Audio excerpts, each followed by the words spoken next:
Well, everybody, I'm getting started a little early just to get set up and stuff. I'm out on my back patio. It's a little cold. Gonna let some few minutes to go by, see if others join in. Don't know that they will, but even if they don't, that's okay, because this will be up on YouTube. So, got Poplar Mechanic. Cool, nice, thank you. Gonna get started here in a couple of moments. If you can just hang out for a moment. Please feel free to invite others to check out the review. So, as I mentioned before, for you who may not have seen the Instagram post, those of you who may not have seen the Twitter post or whatever, this is a review of the Echo 2511. So technically it's the CS2511t because evidently there is an ES out there, which I still haven't found out what that really refers to.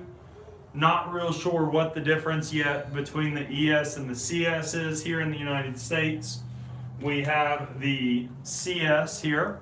If I'm not mistaken, I know Poplar Mechanic's watching. I'm pretty sure that the CS is what he got in Canada as well. I know a lot of people are talking about the CS. Now, you will notice that just to start off, so there's no misconceptions, there's no misinterpretation of what this is about. This is a completely stock CS 2511t.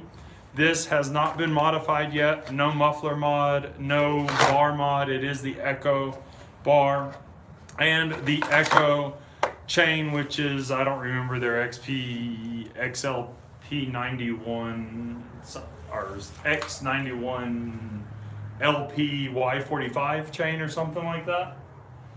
And so it is 100% stock. And the only thing that has been done to it so far is I have added on I've had it tuned. That's it. Just tuned from a local shop. So I'm going to be walking in and out of frame of my face a little bit just so that you guys can get a better view of the saw, because I know that I'm not important. Nobody cares about seeing me anyway.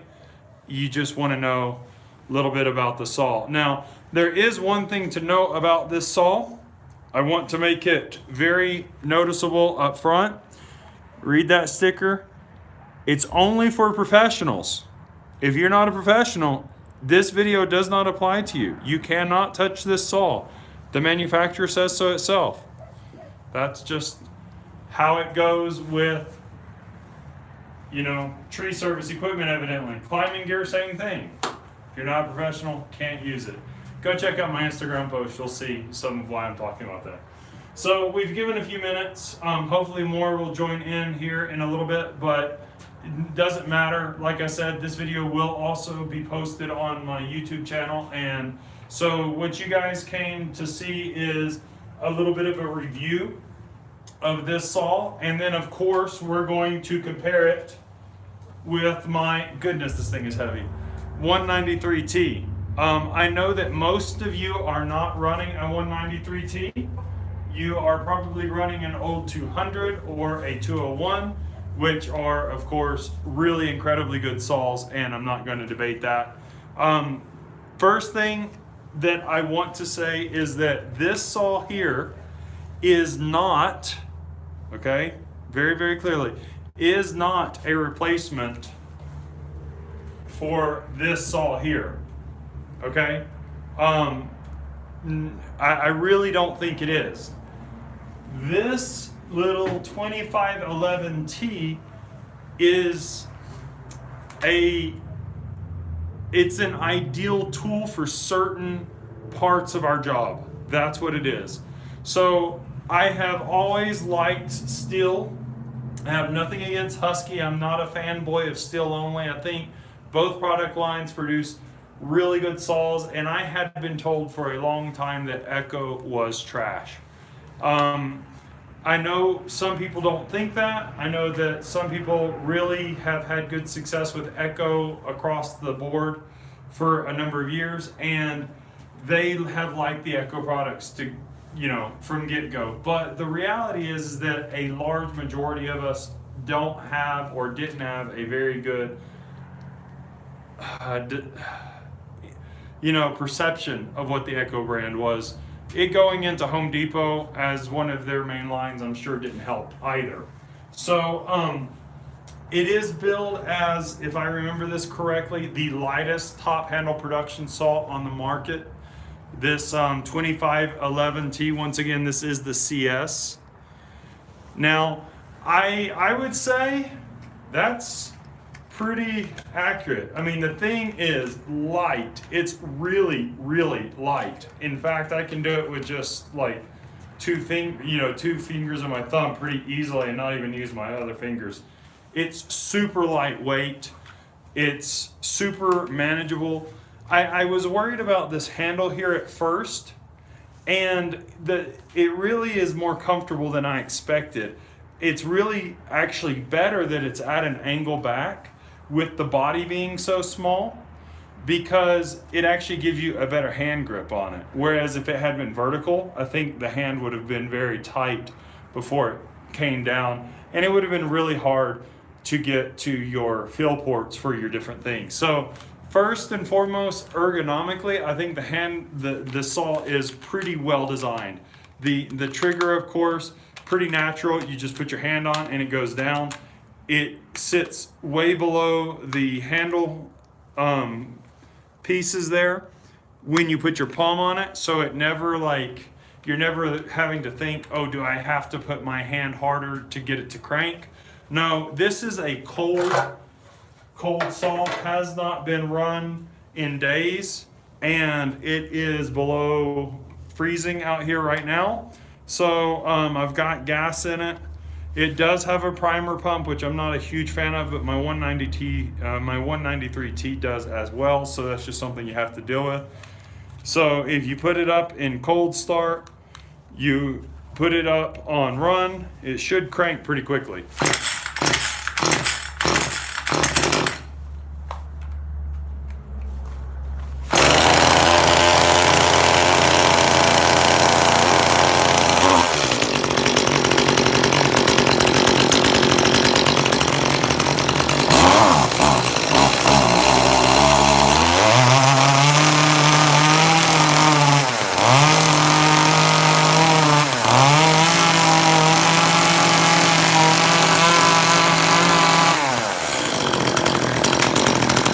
So, 4 cranks, dead cold in choke. It kicked over, one pull in run, it kicked over, and it's pretty consistent with that. Now, I will say, because I live at 6,000-ish feet above sea level, and I work between 6,000 and 9,500 feet most commonly, I did have to have this one leaned out a little bit, and since I have had it leaned out, it doesn't like to stay idling once it's warm. So I've got to do a little bit of refining on that. When it was running rich, when it came to me straight out of the box, because I did order this through Home Depot online, it came and it was idling great, it was running well, but it was running really, really rich. So let's talk about some of the pros of this saw. So definitely, the lightweight is the biggest thing. If you're buying this saw, that's why you're buying it. You're not buying it because it's a powerhouse, because it's not. The 193 or the 201s or the 200s, or I don't remember what the Husky top handle saw is, but they're all gonna run, they're going to run circles around this saw without a doubt. So keep that in mind. If you're buying it for that reason, you're wasting your time. Now, the one really, really good thing that they designed into this saw is also a bit of a challenge, and that is the vibration absorption. Has really, really good shock values between the handle and the body. I don't know if you can see that movement, but it does really, really well from keeping you from feeling the fatigue of vibration over time. But that also causes a challenge because with the 3/8 long point chain, it tends to dig pretty heavily and it'll start to chatter on you when you're cutting into, especially, limbs that are bigger than, like, let's say 2 or 3 inches in diameter. I've found that I've learned how to mitigate it a little bit. So it's not a huge deal for me. I know a lot of people run and buy a Stihl bar, and popular. Yeah. So I found that a lot of people run and buy the Stihl bar and put the 1/4 inch chains on there. That's, if you want to, I don't see a problem with that. It probably would smooth it out. Lots of people say that it will. I don't find it needs it. I just find that the difference between this saw and like my 193T for sure is that you can't force the saw. You have to let it run and ride on its own. And that's a big deal. If you force, it bogs and it chatters and it's not very comfortable. If you let it ride under its own weight, it cuts very smoothly. It cuts pretty evenly, cuts very straight, at least for now, until I bend the bar. And it does really well. So overall, the ergonomics of the saw are pretty good. The handle is very plastic feeling. That's one thing I don't like about it. It does feel very plasticky. All of it does. But I'm sure they did that trying to keep weight down. That's the only thing I can imagine.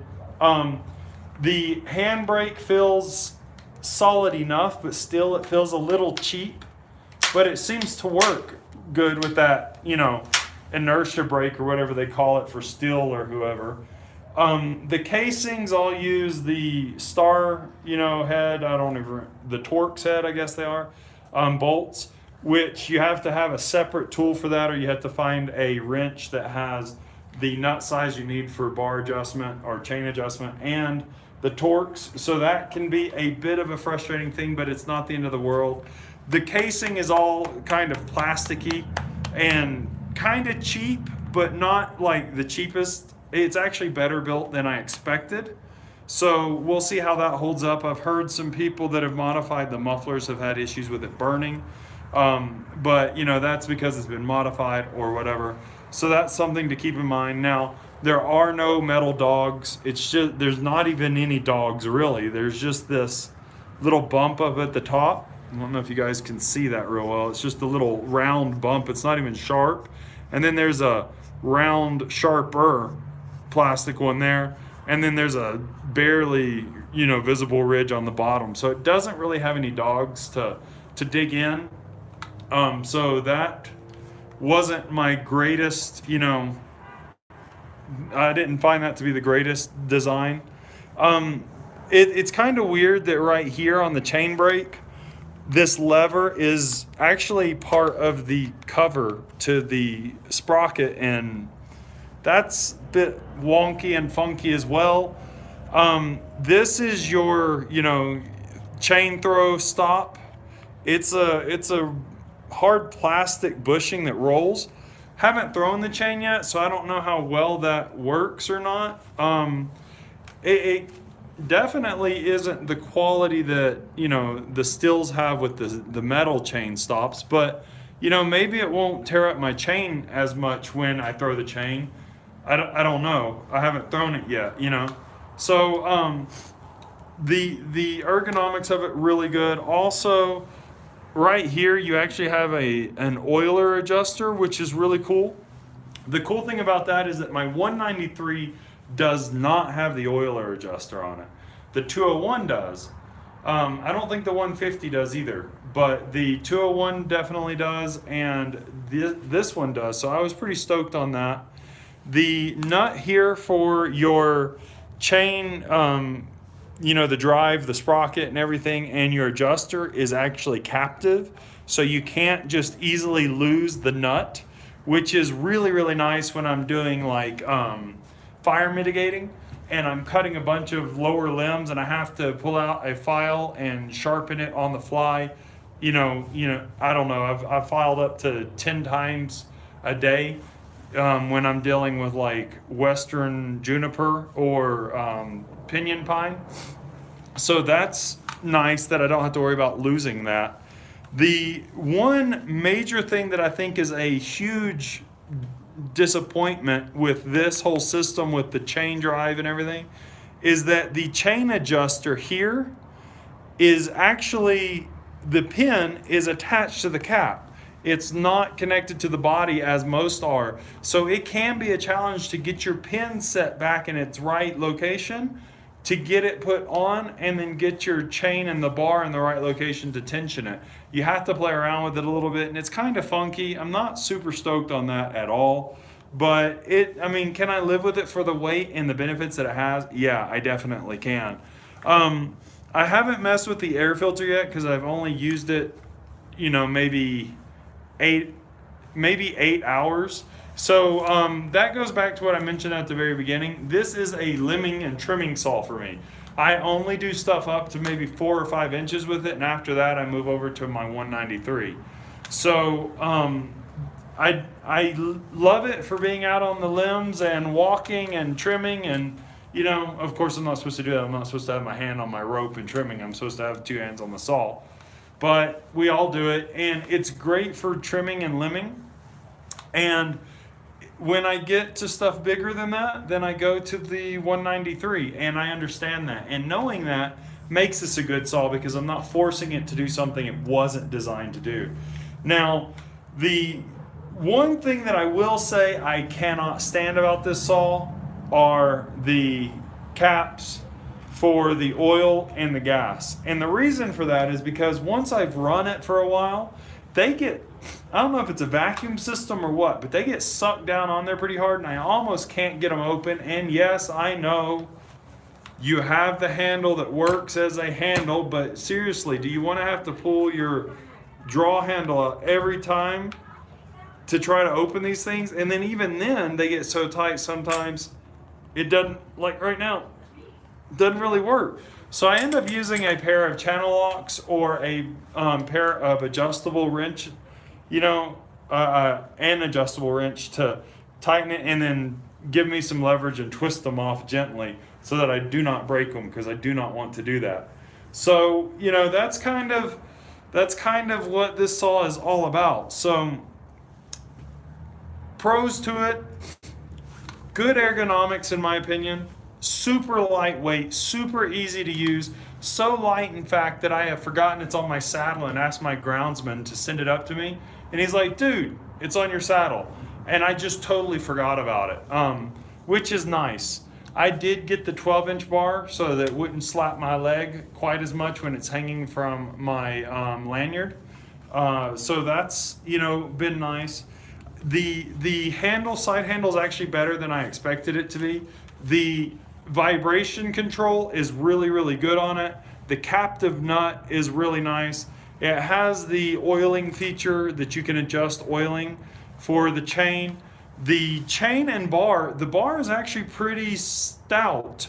I have been told, and I don't know if this is true or not, but I have been told that Sugihara actually makes these bars for Echo, and that Tanaka makes the saw itself. Whether that's true, I don't know. But I fell 6 feet flat to cement one day, and this took the brunt, straight down on the tip, and nothing. The chain is fine, no nicks, no dings, nothing bent. The bar tip is not flayed. The sprocket runs fine. The bar isn't bent. It's actually pretty impressive for the size and weight of the saw, but you cannot force it. Do not force the saw. It'll just chatter and start to try to kick back or bog down. That's a con, I guess you can say, because we're accustomed to the 193s and stuff being able to do that. The cons to it are that there are a few cheap items on this thing for sure. This I did Popular Mechanic. I did mention that the handle does pull out and work as a tool to open them. It's kind of hard to show you guys when I'm trying to hold it in front of the camera and everything, but you can put them there and it becomes a leveraging tool. But what I was saying about the caps is that even with the handle, it gets so sucked on using it by, I guess, the vacuum inside, or maybe the grit that's just in the sealer, that even with a handle, it's not enough leverage. So I'm having to use like a small pair of channel locks or a crescent wrench and put it on the teeth and use the leverage to gently break them open. They are plastic. I don't want them to break. So keep that in mind. These are really poor design in my opinion. I do like how low profile they are because they don't get in your way. But I don't like where they're located as far as the angle. It gets, the chain brake kind of gets in your way right there for the gas one. And I don't like how they get so tight on there I can't get them undone. That is a con to me of this saw. The air filter, I honestly haven't figured out how to open yet. I've got to look at my manual. So I don't know much about that. The lanyard hook is actually really well designed. It's well placed in my opinion. Now that being said, I am using a lanyard that girth hitches and then has a metal ring for my saddle tool hook. Works fine. I haven't had any problems with it whatsoever. So if you're into that kind of thing, that will work well. The primer pump is a little cheapy. Don't know that I like I don't know how long that'll last. Has not gotten sucked and stuck on me yet though. It's always stayed in the, the bulb style so that I can always get to it when I need. The handle is really cheap. I will say that. I'm not super stoked on the handle. And one other thing that I've just noticed, it's just a preference. Using my 193, like most people with Stihl, you get used to pushing up for stop. On the 2511, pushing up is for run, and you have to pull the trigger back for stop. So that's, just something that you have to learn and get by with. And other than that, the 2511 is really, really nice. I mean, I did notice that it's more expensive actually to buy than the 193T. So keep that in mind. And because the size of it is smaller, then you have less fuel capacity. So you will have to fill it up more than you would a 193 or the 201 or the 200 or whatever it is that you're running. Now, that being said, like literally, and I don't know if any of you have noticed this if you're using the 2511, but I will say that one of the challenges I'm having is that going from picking up this saw to picking up this saw, it's like a huge difference. I noticed it instantly. I never thought about it when I ran this saw all the time before. It was just what I did, But man, I get accustomed to this one being so incredibly light. And then I go to this one and it's like, it's like a lead brick in comparison. But this thing has monsters more torque and power than the 2511. So I can bury this one all the way bar deep and it'll start to stall and whatever a little bit, but it's not really kicking back at me hard or anything like that.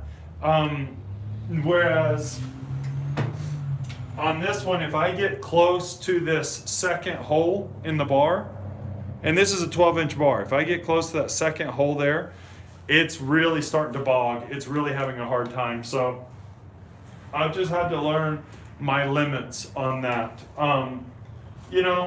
It is what it is. I've had this one almost a year now, so I'll be interested to see how well the Echo starts and cranks after a year of use. This one, I'll just do it real quick. I've got it in cold start. It's primed. So the Echo took 4 pulls in cold and 1 in run after it had bumped over. And this is in cold start.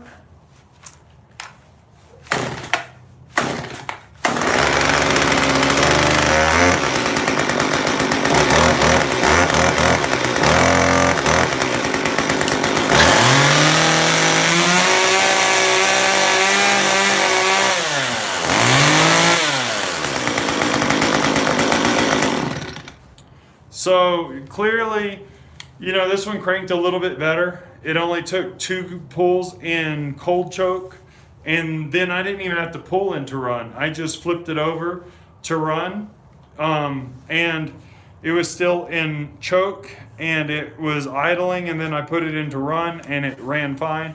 And as you noticed, even cold, it didn't have the bog when I put the trigger on full. I mean, I just full throttled it and it didn't bog down and try to die or anything. It just kept going. So, you know, I'm sure that some of that is just tuning, and I'm sure that some of it's just the amount of usable torque each engine design allows for. So keep that in mind as well.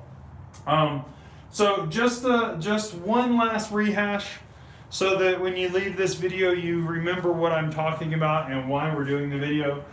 The comparison is a side note, but I'll do that in a concise form for you.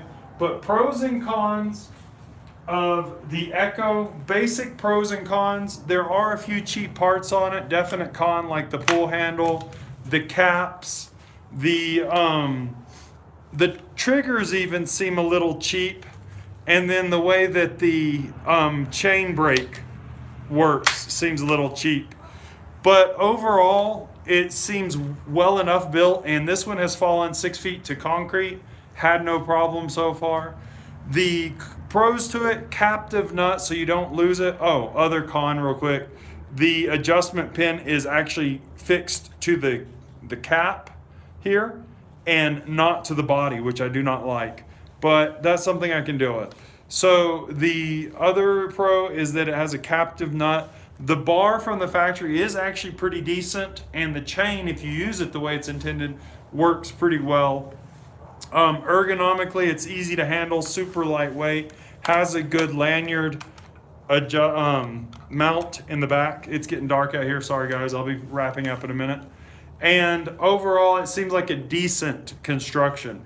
Cons, that pin for sure, and it a little cheapy in certain areas, but other than that, it's I'm sure it was all for weight. So keep that in mind. Now, the other good thing I forgot to mention just then in the recap is that it has an adjustable oiler, which is nice. So that's the pros and cons of the Echo. The comparison is that this thing feels like a lead brick in comparison to using the Echo now. It really is night and day weight-wise. But this one cranks more consistently with less pulls, even dead cold, minus, under freezing temperatures. And it does have actual dogs, even though they are plastic, whereas that's another con on the Echo. The Echo doesn't actually have any dogs at all. And the caps are definitely easier to use on this one. It has a little bit more tunability with the choke and that kind of stuff. So overall, they're both good saws. I think they work really, really well in conjunction if you're using both of them on your jobs, but definitely not something that I would say throw your 193 or your 200 out and get the Echo. Not what you should do. So I hope that is beneficial for you guys. I hope that helps you out.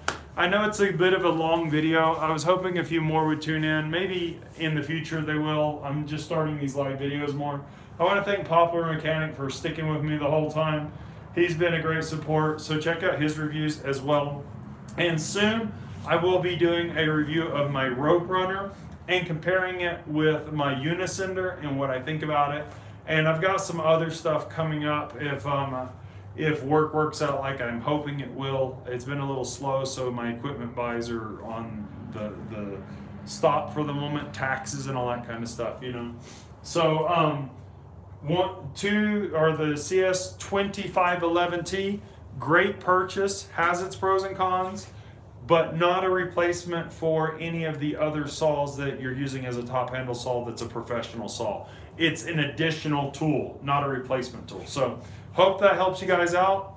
Hope that it's beneficial for you. Hope you like the videos, and you can find this video on YouTube on my channel as a regular video from now on. Thanks again. See you guys in the future. Bye.